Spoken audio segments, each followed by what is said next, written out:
हरे कृष्णा। सभी का स्वागत है।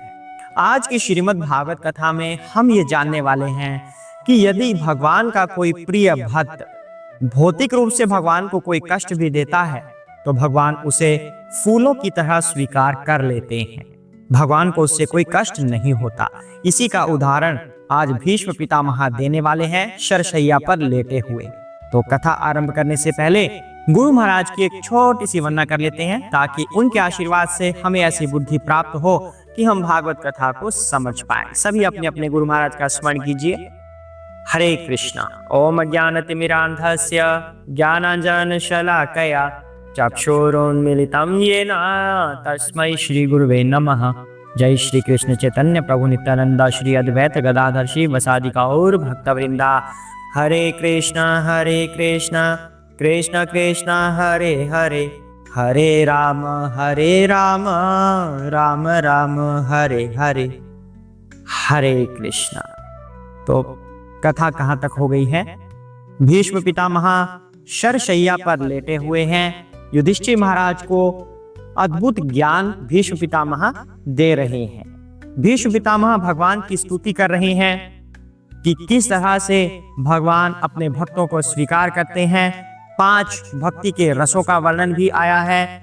आज भीष्म पितामह बड़ा अद्भुत ज्ञान हमें देने वाले हैं। ऐसा ज्ञान सुनकर हम चौंक जाएंगे, आश्चर्यचकित हो जाएंगे। तो आइए आरंभ करते हैं आज की श्रीमद् भागवत कथा। हरे कृष्णा।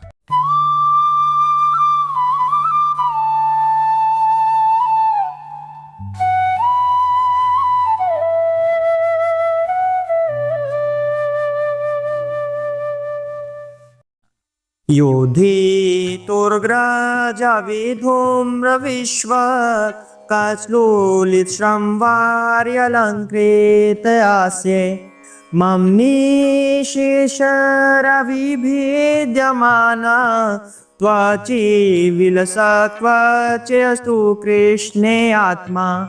हरे कृष्णा।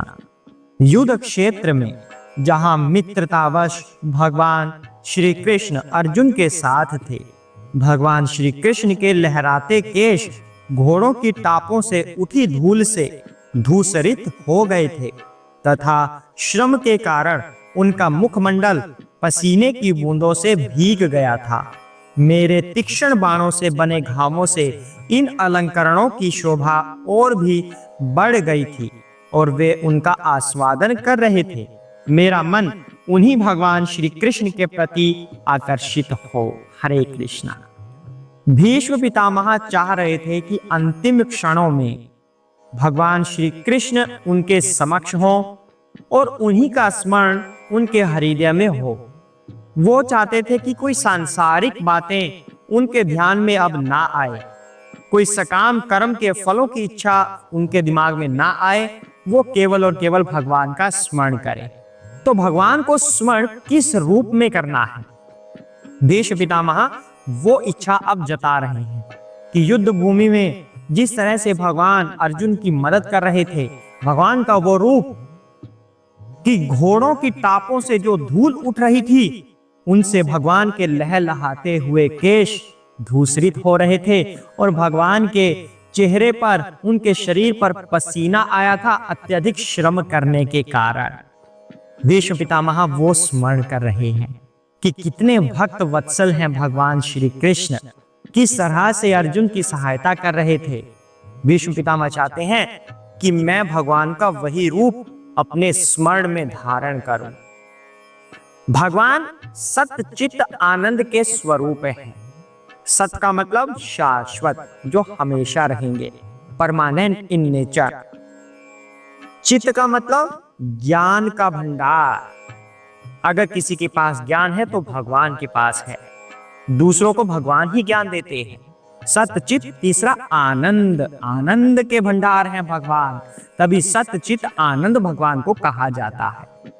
तो भगवान की जो आराधना की जाती है वह 5 रसों में से किसी एक रस के साथ की जाती है। उन 5 रसों का कल वर्णन हुआ था। एक बार सारांश ले लेते हैं। शांत रस, दास्य रस, साख्य रस, वात्सल्य रस या फिर माधुर्य रस। शांत रस में ध्यान किया जाता है भगवान का, कोई डायरेक्ट सेवा नहीं होती, ध्यान किया जाता है और उन्हें पूर्ण पुरुषोत्तम भगवान के रूप में स्वीकार किया जाता है। दास्य रस में हनुमान जी की तरह भगवान का दास बनकर उनकी सेवा की जाती है। साख्य रस में अर्जुन की तरह उनका मित्र बनके भगवान की सेवा की जाती है। वात्सल्य रस में यशोदा माता की तरह भगवान की मैया बनकर उनकी सेवा की जाती है। और माधुर्य रस में भगवान की प्रेमिका बनकर उनकी सेवा की जाती है। जिस तरह से प्रेमिका अपने प्रेमी के लिए तड़पती है, इसी तरह माधुर्य रस में जो भक्ति करते हैं वो भगवान कृष्ण के लिए विरह में तड़पते हैं। तो इन 5 रसों में से यदि किसी के पास कोई रस है भक्ति का, तो भगवान उससे उसकी भक्ति स्वीकार करते हैं। अब यहां पर भीष्म पितामह ने क्या किया था? भीष्म पितामह ने अपने तीक्ष्ण बाण भगवान के ऊपर चलाए, जबकि वो दास्य भाव में हैं। भगवान श्री कृष्ण के ही भक्त हैं दास्य भाव में, और उन्हीं के ऊपर बाण चला रहे हैं, क्योंकि मजबूर थे वो स्थितियों के अनुसार। लेकिन वो बाण भगवान को चुभे नहीं।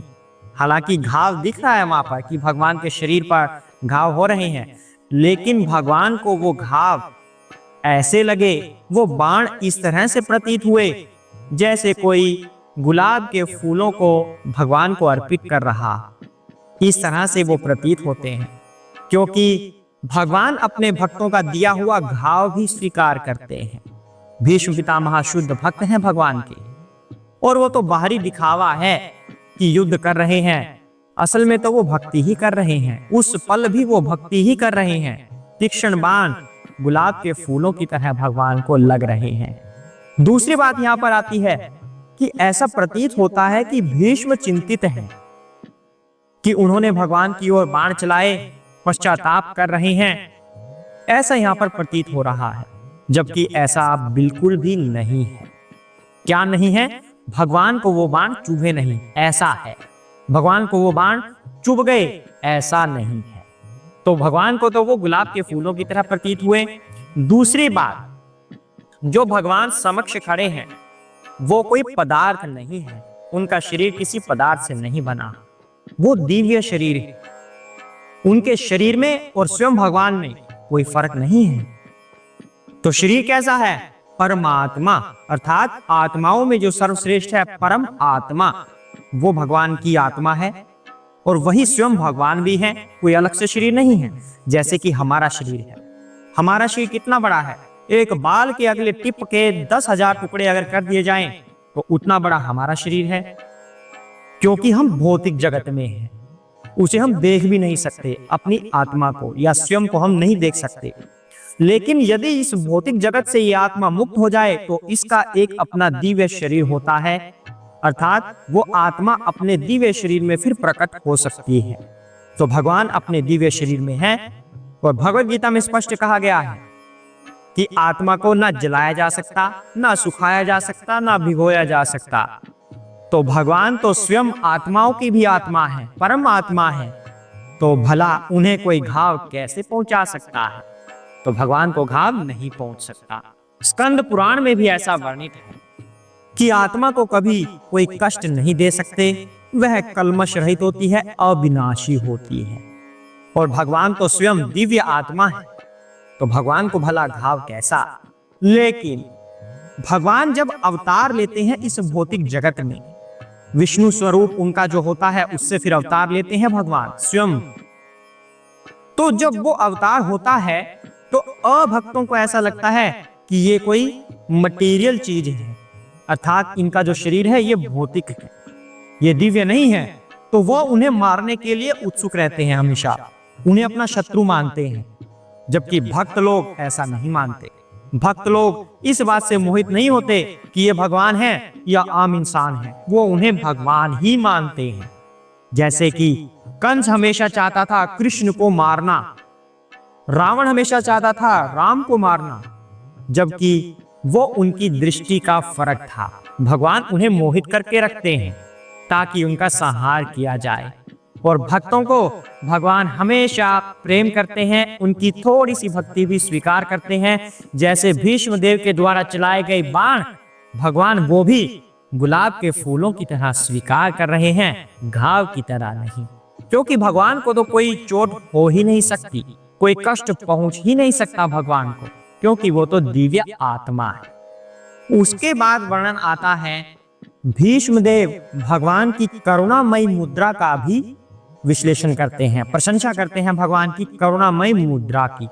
वो कैसे कि जब अर्जुन मुझसे युद्ध कर रहा था, जिससे भीष्म पितामह से, तो मेरे तीक्ष्ण बाणों की वजह से जब अर्जुन संकट में था और भगवान स्वयं वो भी विचलित हो रहे थे, उस समय भी भगवान ने अपने भक्त अर्जुन को छोड़ा नहीं। जैसे आम संसारी लोग कर देते हैं कि कोई संकट आता दिखा तो भाग रहे मैदान छोड़कर, लेकिन भगवान वहां पर डटे रहे।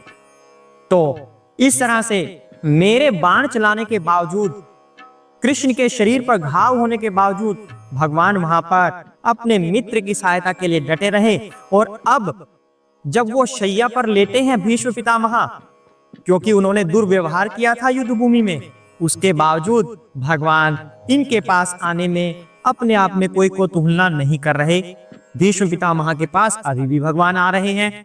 तो ये भगवान की करुणामयी मुद्रा है कि भगवान अपने भक्तों पर हमेशा करुणा ही करते हैं, किसी से ईर्ष्या नहीं करते। तो एक आचार्य हैं, महान गुरु हैं, श्रील विश्वनाथ चक्रवर्ती ठाकुर। उन्होंने इस संदर्भ में बड़ी सुंदर बात कही है। वो माधुर्य रस से भगवान की भक्ति करते थे। तो वो कहते हैं कि भीष्म के द्वारा भगवान को ये घाव देना ठीक उसी प्रकार था जिस तरह से प्रेमिका अपने भगवान को प्रेमवश चुटकी देती है। तो ये बाण उस तरह थे। तो प्रेमिका द्वारा ऐसे चुटकी देना प्रेमवश होकर उसे शत्रुता का प्रतीक नहीं माना जाता, वो प्रेमवश होता है, वो दिव्य आदान प्रदान होता है। तो भीष्म और भगवान का जो युद्ध था वो भक्त और भगवान का दिव्य आदान प्रदान था युद्ध के रूप में, और भगवान उसका रसास्वादन कर रहे थे, भगवान को उसका आनंद आ रहा था, ना कि भगवान घृणा कर रहे थे। क्योंकि भगवान की त्वचा और स्वयं भगवान अलग नहीं है, एक ही है।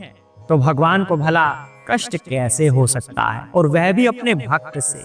तो यहाँ पर भीष्म पितामह किसी प्रकार से भगवान के अपराधी नहीं है, वो प्रेमी और प्रेमिका की तरह आपस में आनंद का आदान प्रदान कर रहे हैं। भीष्म पितामह वीर रस की मदद से भगवान से आदान प्रदान कर रहे हैं, लेकिन दास्य भाव में हमेशा भगवान की भक्ति वो करते रहते हैं। इस तरह का वर्णन आज के श्लोक में आया हुआ है। आगे भीष्म पितामह से और ज्ञान हमें मिलने वाला है। अभी ये चैप्टर खत्म नहीं होने वाला, अभी और लंबा चलेगा।